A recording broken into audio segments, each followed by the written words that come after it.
So a lot of people wonder what the difference between a timber stand improvement and a forest stand improvement is. And I'm going to walk you through my area here, show you some of the things that we've done here.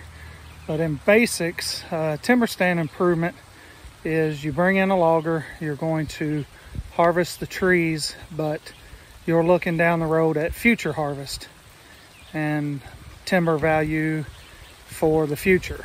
With a forest stand improvement, you're not really worried about that. You're more worried about the wildlife, how taking out trees and certain trees can benefit the wildlife, and you're not really worried about harvesting trees down the road and getting that money. That's the situation that I was in. I bought this property for its wildlife and the wildlife value, and believing that I could improve it. I did not buy it to grow trees for money value or for timber value down the road. So I'm going to show you a few areas down through here and show you what a forest stand improvement can do and what it can make an area look like versus areas that have not been touched. So when you're considering what a forest stand improvement will do for your wildlife areas, you can look at this area here. This was just recently logged, and there was also a hinge cut here the year before to make a bedding area for deer. Some of the hinges were destroyed by the loggers, obviously, but you can see this area still providing lots of side cover, lots of bedding opportunities.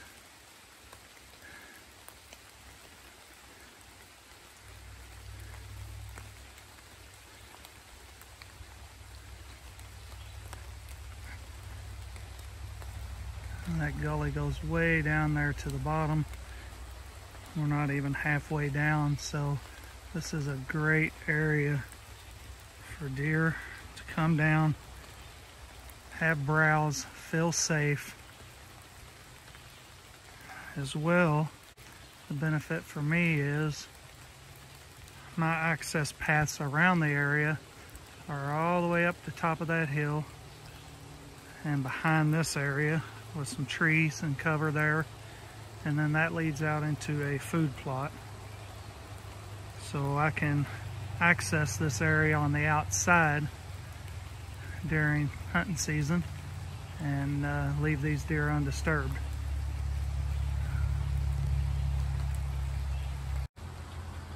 So one of the key components of a forest stand improvement and hinge cutting areas for bedding is that you want to open up the canopy so that sunlight reaches the ground. When that happens, then natural regeneration will happen and you'll get an area that looks kind of like this.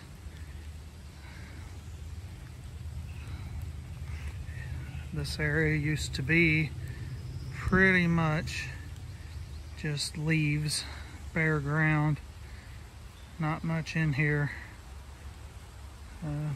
just kind of a pass-through area. Now it's an area that they're going to stay. If you look over right in here, this area hasn't been touched much, so I mean, you can see quite a bit of difference how far through there you can see. And if I spin this way even a little more, try to do that slowly for you. This area over here is on the edge, so it was getting sunlight from the other side anyway, and you can see how thick that is.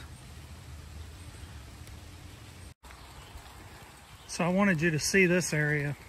This is what I was talking about, an area that is overgrown with canopy. Not much sun getting to the ground, and as you can see, it's basically a food desert. Deer might pass through this area, but they're definitely not going to stop and stay. There's just not much here for them. So this is what I'm talking about. I'm talking about leaf litter, closed canopy, not getting sun to the ground, and how that can hurt your property. So other than side cover, what are benefits of hinge cuts?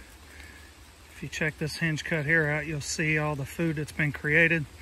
This tree would have been way too tall for the deer to benefit from, or any other wildlife for that matter. With this side cover now, and all this food that has been generated along the side, now within easy reach, right here in their bedding area. They don't have to go far. Get up, have a snack, lay back down. We'll look for a couple other examples of this on some smaller trees. So here's a good example of some regrowth coming off of a hinge cut. As you see, it's growing off the bottom there all the way up. And if you pan down this way, all the way off the sides, coming off. And that goes all the way to the end. And none of that would have been there before the hinge. It would have all been high, too high for the deer to eat.